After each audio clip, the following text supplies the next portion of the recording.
옛날 옛적 무주의 작은 산골 마을에는 백호라는 이름의 신령스러운 호랑이 수호신이 살고 있었다. 이 백호는 마을 사람들에게 행운과 풍요를 가져다주는 신으로 널리 알려져 있었다. 전설에 따르면 백호는 해마다 첫눈이 내리는 날밤 마을의 가장 높은 산봉 위에 나타나 마을 전체를 굽어보고 수호한다고 한다. 마을 사람들은 백호를 공경하여 매년 그에게 제사를 지냈다. 마을 중앙에는 백호의 모습을 조각한 큰 돌상이 있었고 사람들이 이 돌상 앞에 모여 풍성한 음식을 바쳤다. 백호가 마을을 보호하는 한 어떠한 재앙도 마을에 닥치지 않았다고 믿었다. 또한 백호가 나타나는 날에는 마을 전체가 축제 분위기에 휩싸였다. 그러나 어느 해부터인가 마을에 이상한 일이 일어나기 시작했다. 많은 사람들이 난데없이 병을 앓거나 농작물이 말라가고 심지어 가축들이 알 수 없는 이유로 죽어나가기 시작했다. 마을 사람들은 불안해지기 시작했고 백호에게 무언가 잘못이 생긴 것은 아닐까 하는 두려움이 커졌다. 그래서 마을의 장로는 급히 전설의 능통한 무녀를 찾았다. 무녀는 오랜 명상 끝에 마을을 습격한 이변의 원인을 찾아내었다. 그것은 바로 몇 달 전 마을에 들어온 외지인 때문이었다. 그 외지인은 마을에 있던 오래되고 신성한 나무를 무지하게도 베어버렸다. 그 나무는 백호가 취해가던 나무로 백호의 힘과 정령의 원천이었다. 마을 사람들은 무녀의 말을 듣고 크게 놀라며 후회했다. 그 외지인은 더 이상 마을에 없었고 남은 것은 잘려나간 나무와 한숨 짓는 마을 사람들 뿐이었다. 마을의 장로는 마을 사람들과 함께 방법을 강구했고 다시 백호를 마을로 되돌리기 위해 의식을 준비했다. 마을 사람들은 정성을 다해 기도를 드리며 백호의 화신을 불러들였다. 그들은 모여서 춤을 추고 노래를 불렀으며 마음을 모아 진심 어린 참회의 눈물을 바쳤다. 그러던 어느 날 밤 꿈속에서 한 노인이 나타났다. 그는 백호의 모습으로 다가와 마을 사람들에게 그들의 정성이 닿았다고 말하며 자신이 다시 마을을 지켜주겠다고 약속했다. 다음 날 마을 사람들은 놀라운 광경을 목격했다. 잘려나갔던 나무의 자리에서 새싹이 돋고 있는 것이었다. 마을 장로는 이 기적을 백호가 보여준 새로운 시작이라 설득했다. 이후 마을은 다시금 평화와 번영을 되찾았으며 백호의 전설은 더욱 깊이 새겨졌다. 마을 사람들은 이 이야기를 후손들에게 전하면서 백호에게 감사하는 마음을 항상 간직하고 있다. 이렇게 무주 마을의 백호 신앙은 계속해서 사람들에게 전해 내려오며 그들은 항상 자연의 섭리와 신령을 존중하며 살아가고 있다. 백호는 다시금 마을의 수호자가 되었고 그 전설은 오늘까지도 무주 이 땅에서 이어지고 있다. 두 번째 이야기. 옛날 옛적 한평이라는 조용하고도 아름다운 마을에는 용천댁이라고 불리는 전설적인 여인이 있었다. 그녀의 집은 마을의 깊은 숲속에 위치해 있었으며 마을 사람들은 그녀를 마을의 수호자로 여겼다. 그러한 신뢰는 단지 그녀의 친절한 행실 때문만은 아니었다. 그녀가 가진 신비한 능력 때문이었다. 용천댁은 항상 푸른 한복을 입고 있었으며 담장 너머로 보이는 그녀의 집은 봄이면 온갖 꽃들로 뒤덮여 있었다. 그녀의 집 근처에는 용천이라 불리는 커다란 연못이 있었는데 마을 사람들은 이 연못이 마를 날이 없다고 했다. 마른 시절에도 물이 풍부했고 그 물이 흘러든 논밭은 언제나 풍년을 맞이했다. 어느 해 기이한 일이 벌어졌다. 한평은 극심한 가뭄에 시달렸다. 마을의 모든 물과 연못들이 바닥을 보였지만 용천댁의 연못은 늘 그렇듯 물이 넘쳤다. 사람들은 용천댁에게 그 비결을 물었다. 그녀는 미소를 지으며 아무 대답도 하지 않았고 그저 사람들에게 물을 퍼가지고 마음껏 쓰라고만 했다. 그녀의 신비로운 도움이 계속되던 어느 날 한 젊은 농부가 용천 연못을 자세히 조사해 보고자 했다. 그는 밤이 되자 사람들이 눈을 피해 연못으로 갔다. 하늘에는 별이 가득했고 연못에도 별빛이 반사되어 아름답게 반짝였다. 그런데 연못 가장자리에 자신이 보지 못했던 무언가가 있었다. 연못 한가운데에서 미약한 푸른빛이 새어나오고 있었다. 호기심을 참지 못한 농부는 조심스럽게 물속으로 발을 디뎠다. 물결이 일렁이며 그 빛은 더 강하게 자신의 존재를 드러냈다. 마침내 농부는 연못 가장 깊은 곳에 서물길을 밝히는 푸른 돌을 발견했다. 돌은 마치 밤하늘의 별처럼 빛났고 이상한 기운을 내뿜고 있었다. 농부는 돌을 집어들고 용천댁을 찾아갔다. 용천댁은 조용히 고개를 끄덕였다. 그녀는 그 돌이 연못의 신령 한 존재로부터 받아온 것이라 말했다. 그 신은 마을과 연결되어 있어 마을의 풍경과 안녕을 보장한다고 했다. 그녀가 부탁하자 농부는 돌을 다시 연못에 돌려놓았다. 이후로도 용천댁은 한평의 마을을 지키는 신앙의 중심으로 남아있었다. 그녀의 시대가 끝난 후에도 사람들은 연못을 맑고 청결하게 유지하며 봄마다 용천댁을 기리는 작은 제사를 지냈다. 그것이 마을의 풍경과 안녕을 보장하는 길이라 믿으면서 용천댁의 전설은 한평 마을을 넘어 여러 주변 마을에서도 전해져 내려왔다. 그리고 용천 연못은 한평 마을의 상징적인 장소로 여전히 남아있으며 수많은 여행자들이 그 전설을 듣기 위해 이곳을 찾는다. 사람들은 그 연못을 보고 용천댁과 관련된 수많은 이야기를 되새기며의 시절의 지혜를 공유하곤 한다.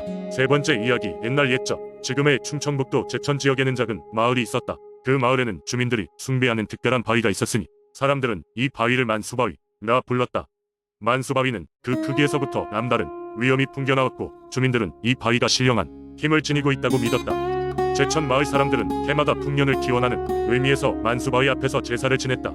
그해 여름, 마을에 극심한 가뭄이 찾아왔다. 비가 오지 않아 논밭의 작물은 시들어가고 주민들은 큰 위기에 봉착했다. 모든 사람들이 지친 마음으로 만수바위를 찾아가 간절한 마음으로 기도를 올리기 시작하곤 했다.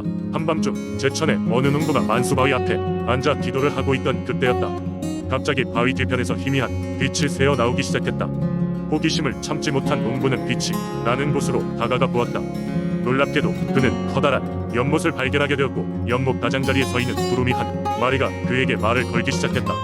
착한 농부여, 이곳에 온 것은 우연이 아니로다. 만수바위의 신령은 여러 세대 동안 이 마을을 지켜왔다. 앞으로 3번의 기회를 줄 테니 잘 활용하여 마을을 구하라. 농부는 두루미의 신비로운 말에 놀랐으나 곧 신의가 담긴 이 기운을 믿기 시작했다.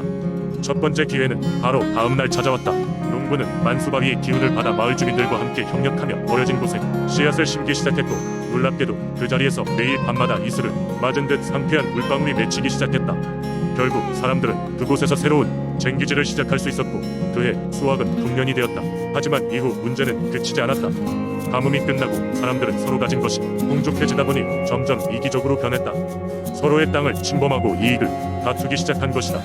마을의 평화는 깨지고 혼란은 점점 커져갔으나 만수바위의 두 번째 기회가 주는 계기로 이 문제도 해결됐다.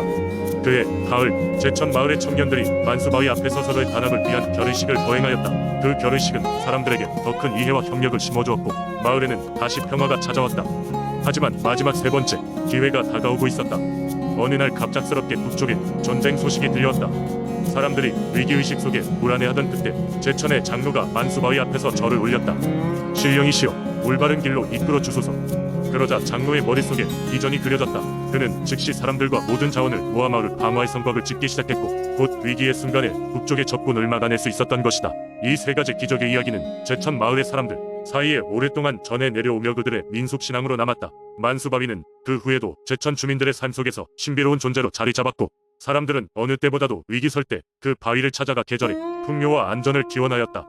이 이야기는 단순한 전설이 아니라 마을 사람들에게 꿈과 희망을 주었고 서로 간의 협력이 얼마나 중요한지를 깨닫게 해주는 지혜로 전해 내려오는 아름다운 민속신앙의 한 부분이 되었다. 4번째 이야기. 옛날 옛적 청주 근교에는 사람들이 신성시하는 작은 연못이 있었다. 이 연못은 깊고 맑으며 주변 사람들 사이에서는 용이 산다는 전설이 전해 내려왔다. 마을 어르신들은 연못을 방문하여 선조들로부터 물려받은 전통 의식을 통해 용신에게 예를 표했다. 그 연못이 있는 마을에는 비가 올 때마다 농민들은 풍성한 수확을 기대하며 이곳에 모여들어 용신제를 지냈다. 용신제는 마을의 중요한 행사 중 하나로 마을 사람들은 물론 인근의 다른 마을 사람들까지 참여하는 대규모 축제였다. 동이 트기 전 마을 사람들은 제물로 사용할 곡물과 과일 그리고 붉은 빛깔의 닭을 준비했다. 의식은 마을의 가장 신성한 장소에서 시작되었고 옷을 갈아입은 제사장이 연못가에서 제단을 설치했다. 제단은 나무와 돌로 정성스럽게 만들어졌으며 용신이 머물다 가길 바라는 마음으로 아로새긴 기도문들로 장식되었다. 제사장이 연못을 향해 절을 올리며 용신님, 저희 마을과 이 연못을 평안히 지켜주시길 바랍니다 라고 읊조릴 듯 마을 사람들은 하나가 되어 그가 하는 말 순서를 따라 나무로 만든 붓과 쟁을 두드리며 장단을 마쳤다. 붉게 물든 하늘이 밤으로 변하는 순간 연못의 물결이 잔잔히 흐르기 시작했다. 그러면 마을 사람들은 용신이 기쁜 마음으로 제물을 받으러 왔다고 믿었다. 용신은 하룻밤 사이에 마을의 들판을 돌며 땅을 적셔 주었다고 한다. 이는 다가올 해의 풍성한 수확을 의미하는 좋은 징조였다. 다음날 아침 기적처럼 풍부한 자태를 뽐내는 곡식들이 마치 하룻밤 사이에 성장한 듯 땅 위로 솟아올랐고 마을 사람들은 자신들의 노력과 신앙이 함께 결실을 맺은 것을 느끼며 흥겨운 마음으로 춤을 추고 노래를 불렀다. 이러한 이야기들은 대대로 전해 내려오며 주민들의 민속 신앙심을 고취시키고 마을의 확고한 공동체 의식을 형성하게 했다. 비록 현대에 이르러 이러한 전통이 많이 사라지긴 했지만 마을의 어르신들은 여전히 그 시절을 그리워하며 농사철이 되면 작은 제사를 올리곤 한다. 젊은 세대는 이러한 이야기들을 설화로 여기지만 일부는 여전히 그 신비롭던 연못의 전설을 마음속 깊이 담고 있기도 하다. 오늘날 청주를 방문하는 사람들은 그 연못의 잔잔한 물결을 바라보며 그 옛날 용신제의 화려한 광경을 떠올리곤 한다.